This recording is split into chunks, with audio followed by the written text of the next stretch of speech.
I remember when I was hosting, before I worked in Catholic radio, I worked at a wonderful Protestant station in Detroit, and I had this great Christian counselor on, and we were talking about discipline and how to, control your kids and whatnot. And she was just terrific. She was very easy to talk to, and she just had a lot of good information. And we had a mom call up, and the mom was saying, my daughter is really giving me trouble. And I'm trying to remain calm listening to this. I'm only thinking of my mother, who told me once when she caught me dating a guy I wasn't supposed to date, I'm not gonna start hitting you, because if I start hitting you, I'm never gonna stop. And I think I was grounded till I was 30. So anyway, I'm listening to this, and all I can think about is my mother, and my father. But this woman calls up, she says, my daughter's out of control, she wants to do what she does all on her own, make her own decisions. I'm thinking, okay, well, this must be a 16 to 17-year-old who's getting a little bit rambunctious and trying to feel her oats, which we all did as teens. And so I asked her, I said, well, ma'am, how old is your daughter? She says 7. So this is me, all right? There's only so much I can take, all right? Because I am 100% Italian, all right? And I'm like, 7? I said, on the air, I said this, you have got to be kidding me. She's 7 years old. What's the matter with you? You're her mother. And the counselor's like,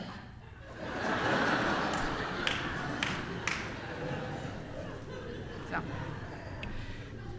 Don't be afraid to be a parent. When I was going through my eating disorder, I didn't need any more friends. I was always a popular kid. I needed my parents.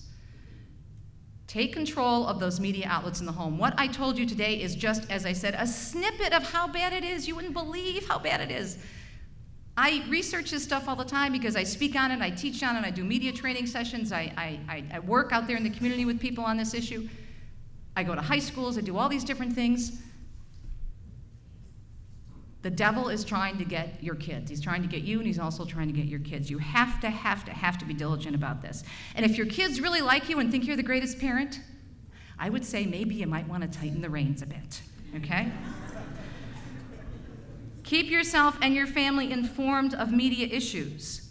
Unfortunately, a lot of people think, well, if I'm doing that, then I have to watch all the garbage that's out there. No, there are great groups like Parents Television Council or Focus on the Family and their wonderful website, Plugged In, and they have a great magazine. You can monitor, and all this, by the way, is in the back of my book, you can monitor and keep up with what's going on without having to soak it in, but at least you'll be aware of what's being thrown at us in the culture.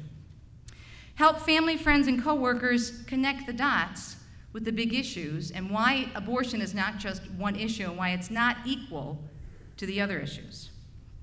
There's a wonderful teacher that we have in the Catholic Church right now. His name is Archbishop Chaput, and he's the Archbishop of Denver, and he's fantastic, and he just gets the media and he gets the culture. He gave a talk earlier this year called Catholics and the Fourth Estate. The Fourth Estate is a term often applied to the journalism industry. In this talk, he said, we have to stop allowing the culture to dumb us down. What we can do, he said, is refuse to be stupid. We can decline to be sandbagged by our news establishment into thinking that marriage for homosexual partners is inevitable or an obligation of social justice, or that Islam and Christianity lead to pretty much the same conclusions about freedom, society, and the nature of the human person, or that the abortion issue is somehow settled when thousands of unborn children continue to die every single day. Scripture tells us, he said, that Christian citizens must render unto Caesar the things that are Caesar's, and to God the things that are God's. The press, he says, can't help us with that task because it doesn't know and often doesn't want to know the difference. Okay? What else can we do? Well, we can encourage church leaders to speak about pro-life issues. And we can thank churches like this one and others that are willing to take on this issue head on, thanks be to God. We can encourage and support each other and stay involved with pro-life ministries. We can consider, as I said earlier in the beginning of my talk, this 40 Days for Life project as a launching pad, okay? We can take part in more public pro-life events, as Julie mentioned, such as local and national marches. You can, tonight, visit the exhibit tables downstairs and get all kinds of great information about local and national pro-life activities. You should support your Catholic and other Christian media outlets. 2 of them are here today, Redeemer Radio and one of the local Protestant stations. Very, very important to support these stations because most of the stations, whether they're Catholic or Protestant, are not reining in the money like they are in the secular media. You know, twice a year on Ave Maria Radio, which produces my national show, we have to go on the air and beg for money. And it really is frustrating because I think about when I was working at the ABC affiliate or working in radio in Detroit, a major market, and these stations would make millions and millions and millions of dollars a year.